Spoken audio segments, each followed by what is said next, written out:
Lah ngomen. Dah. Tonton. Assalamualaikum warahmatullahi wabarakatuh. Selamat siang. Welcome back to my channel. Cuap-cuap channel dari Helmi Cuap 2 BPS Gang. Yang menyaksikan live Instagram saya juga selamat siang. Nanti hasil record ini juga akan kita upload di my YouTube saya, Helmi Cuap-cuap atau Cuap-cuap channel. Jadi hari ini kita akan ngobrol bersama dengan salah satu inspirator untuk anak muda yang ada di Kabupaten Batanghari, Provinsi Jambi. Saya sapa dulu untuk semuanya, jangan lupa like, komen, dan subscribe Cuap-cuap channel dan juga di follow Instagram saya Helmi Cuap 2 BMS Gang dan juga di follow Instagram Kulu Kilir FC. Ya, oke. Baik, kita langsung saja ketemu dengan salah satu inspirator untuk anak-anak muda di Batanghari. Bang Somad, assalamualaikum. Waalaikumsalam. Waduh, apa kabar nih? Alhamdulillah baik. Alhamdulillah. Nih santai di siang hari ini, maaf ganggu waktu aktivitas kerja ini. Di masa pandemi ini aktivitas kerja agak sedikit terganggu ya? Ya benar. Aduh.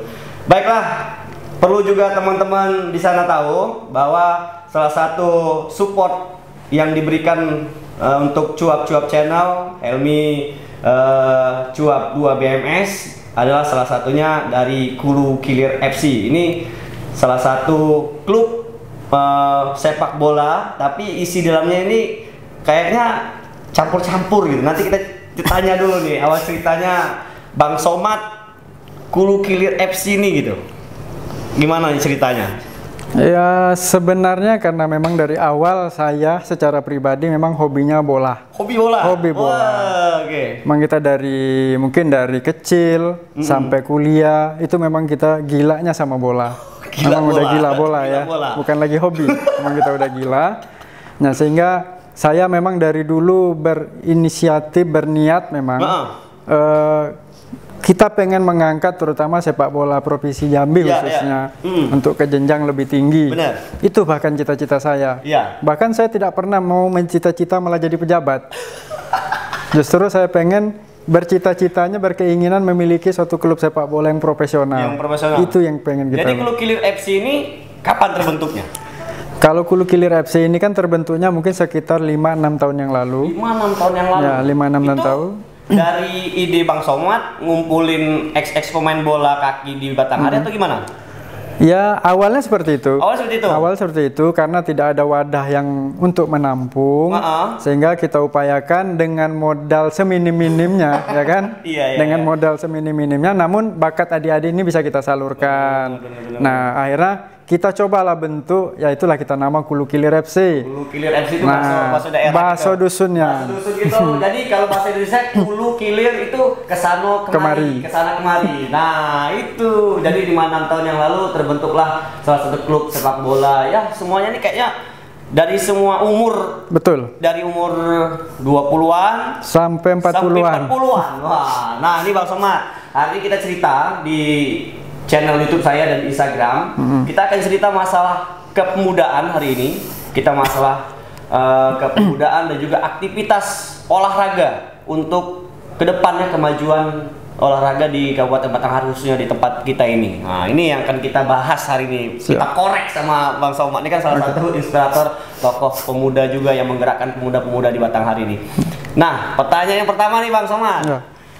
Setelah Kulu Kilir FC ini terbentuk, kan kalau orang nilainya itu sepak bola aja gitu kan. Filosofinya apa sih gitu dengan terbentuknya Kulu Kilir FC ini gitu? Ya kita lebih menekankan kepada hubungan emosional ya. Sehingga di situ dengan adanya mungkin insya Allah Kulu Kilir FC ini, ya tentu kita sangat berharap silaturahim belum kita jalin. Nah makanya selama ini dengan adanya Kulu Kilir FC ini, kami retsonya mungkin ke desa-desa, sparring dan seterusnya. Itu tadi dengan menggunakan biaya yang minim, namun setidaknya silaturahimnya tidak terputus. Tidak terputus ya. Nah memang di sini kita lebih menekankan bukan prestasi ya, bukan prestasi, tapi memang kita tekankan yang pertama dalam hal pencarian bibit-bibit juga. Mungkin pas kita sparring ke desa-desa tertentu kita menemukan ada bibit-bibit pemain, nah itu bisa kita angkat untuk ke jenjang yang lebih baik. Nah, dikarenakan juga posisi saya khususnya di PSSI kan wakil ketua PSSI. Langsung mencari bakat anak-anak yang terpendam di desa. Kalau bagus kita ajak bermain bersama karena ada beberapa event yang resmi. Mungkin di situ ada Porprov, ada Suratin, ada Liga 3. Benar sekali. Nah, itu yang paling pokok. Bang Somad melihat perkembangan ini, khususnya ini kita bicara sepak bola lebih, nanti kita bicara umum. Sepak bola di Batanghari 5 tahun belakangan ini bagaimana menurut Bang Somad? Apakah maju, sedang atau mundur gitu? Alhamdulillah sih kalau dari sisi prestasi saya yakini sudah sangat baik ya. Karena kita bicara hasil gitu. Bicara hasil dan bicara data. Benar. Nah, salah satu yang baik di Batanghari ini kan pembinaannya alhamdulillah sangat berjalan. Terutama ya itu tadi prestasi. Contoh kita Suratin mungkin 5 tahun terakhir ini kan selalu kita pegang. Ya kan? Untuk wilayah Jambi, seprovinsi Jambi. Benar. Kemudian ada namanya Liga 3. Liga 3 lagi itu yang program PSSI pusat. Dan kita selalu juara selama ini. Nah, walaupun di Gubernur Cup kadang ada berapa kali kita juara dan berapa kali juga tidak memuaskan. Dikarenakan memang kalau untuk Gubernur Cup itu kan lebih sifatnya bukan kalender PSSI. Itu agenda tahunan betul dari provinsi. Tapi nah, makanya ya dari prestasi ini saya rasa khususnya sepak bola Batanghari, apalagi untuk pembibitannya ya selama ini sangat baik. Dan memang kekurangan kita wadah tadi ya kan? Wadah untuk menampung anak-anak ini tadi. Untuk jenjang yang lebih tinggi lagi.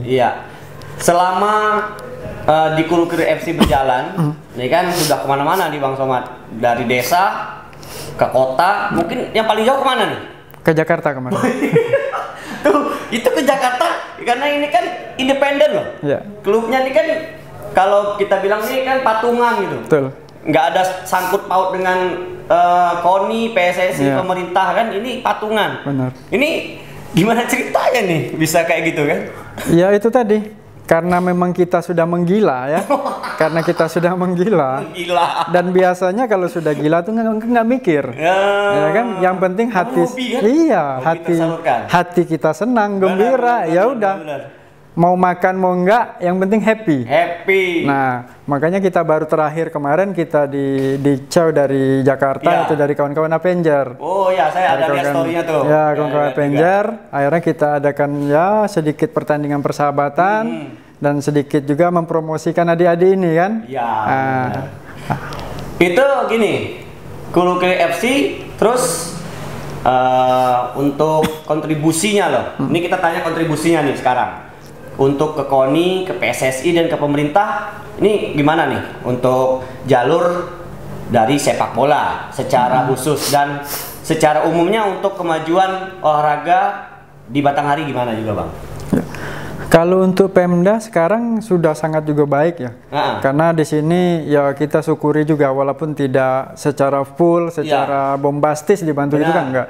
Tapi kita lihat peranan KONI sudah juga sangat baik. Selama ini kita disupport juga, walaupun itu tadi kalau butuhnya satu mungkin separoh atau seperempat. Tapi alhamdulillah selama ini kita tetap disupport.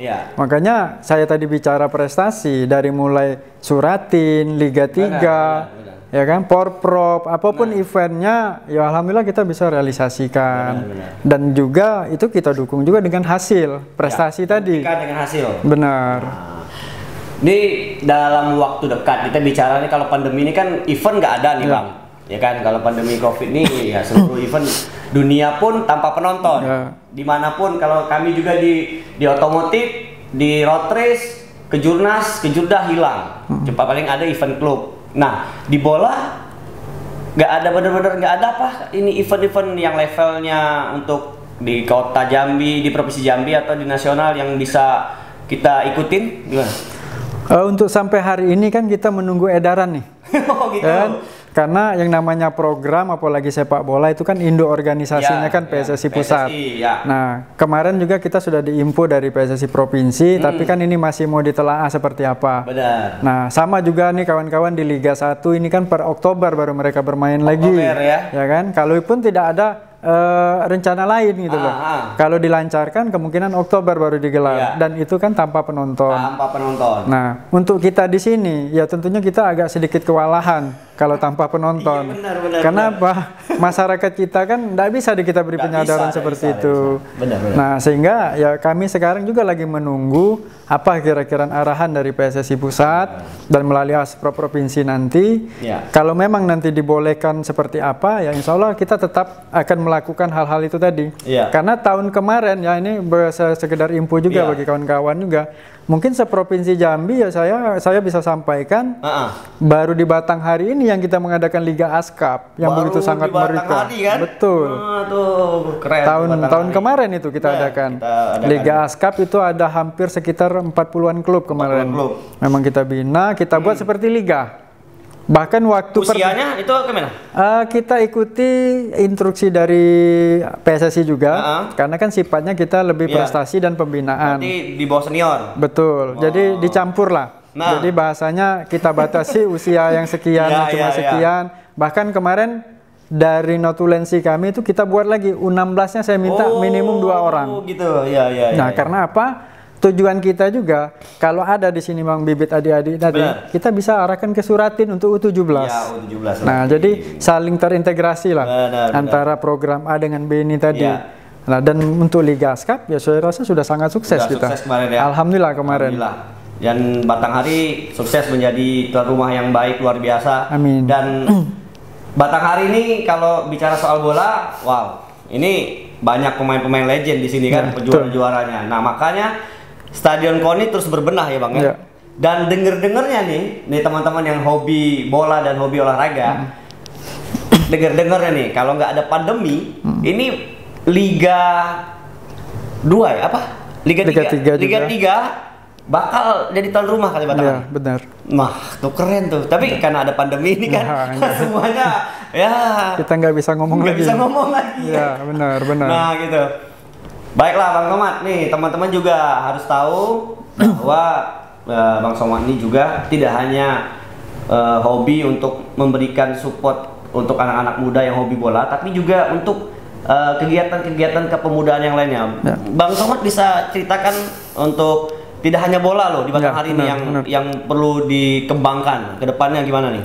Ya, potensi sangat besar ya. Nah, kita bicara potensi sangat besar. Dan bahkan karena saya juga bukan semata di bola, saya sekarang ada di Perpani, Panahan. Nah, panah memanah. Bahkan atlet kita sekarang satu itu udah lolos PON lagi. Putra daerah Batang Hari. Putra daerah Batang Hari itu. Kami membinanya nggak sebentar, itu butuh 5-6 tahun. Bener. Nah, alhamdulillah tahun ini salah satu dari anak-anak ini terpilih menjadi perwakilan untuk PON di Papua. Di Papua ke depan. Itu prestasi juga ya kan? Prestasi tuh. Nah, karena Panahan ini belum orang mengenal. Belum. Nah, kita coba juga, sudah kita lakukan banyak sosialisasi, dan ini terus berjalan programnya. Itu baru dari Perpani. Nah, kemudian ada lagi program-programnya sangat menyentuh juga, mungkin apalagi nih keterkaitan dengan Bung Helmi nih, balap ya. Hobi ngegas. Nah, ini kan banyak juga nih, maksudnya tuh orang yang suka dengan dunia balap ini di Provinsi Jambi, apalagi di Batang Hari gitu. Nah, kalau untuk balap ini juga kita karena saya juga ada di pemerintahan. Jadi kemarin kita ada sudah sinkronkan dengan OPD terkait, salah satu Dispora ya. Dinas Pemuda dan Olahraga. Ini dengan ceritanya dia menarik nih. Dengan Dispora dan kawan-kawan di Bapeda, ini sudah kita masukkan dalam RPJMD. Kita kepengennya memang kalau bisa ya harus bisa ya, harus bisa. Khususnya di Kabupaten Batang Hari ini kita memiliki sirkuit permanen. Wow, sirkuit permanen. Itu yang kita inginkan. Itu yang kita inginkan dan alhamdulillah sih programnya udah kita masukkan.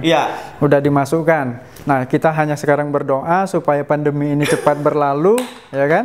Kita harapkan mungkin di 2021 siapapun pemimpinnya ke depan, sirkuit ini terbangun. Tetap jadi kan? Tetap jadi. dia sudah dimasukkan ke dalam program kerja OPD RPJMD. Karena siapapun yang terpilih nanti wajib melaksanakan itu. Benar, wow. benar. Tapi idenya kita dari sekarang sudah mulai. Sudah kita masukkan. Wow, itu terpikirnya gimana tuh dengan OPD terkait? Kan selama ini agak terkendala dengan mungkin lokasi atau terkendala dana yang kita ceritain mungkin dengar simpang siurnya selama ini, bisa diperjelas itu. Makanya kita bicarakan dengan OPD terkait ya, terutama Bapeda dan kawan-kawan OPD Dispora. Iya. Karena kami melihat juga, saya secara pribadi ya, potensi dari balap ini kan tinggi juga. Wah, tinggi. Ya sama kan? kayak sepak bola. Nah, bahkan lebih tinggi dari sepak bola. Karena biasanya sih orang gila otomotif itu kan kalangannya sudah menengah. Ya kan gitu. Benar. Kalau sepak bola ini justru kalangan ke bawah. Nah, makanya itu kita lihat punya potensi, dan kemarin kita sudah koordinasi dengan Bapeda, mungkin secara pembebasan lahan mungkin sudah clear ya. Oh, udah ada? Sudah ada kayaknya, sudah clear, tinggal lagi kita ini kan berbicara fisiknya. Iya, kita bicara fisik.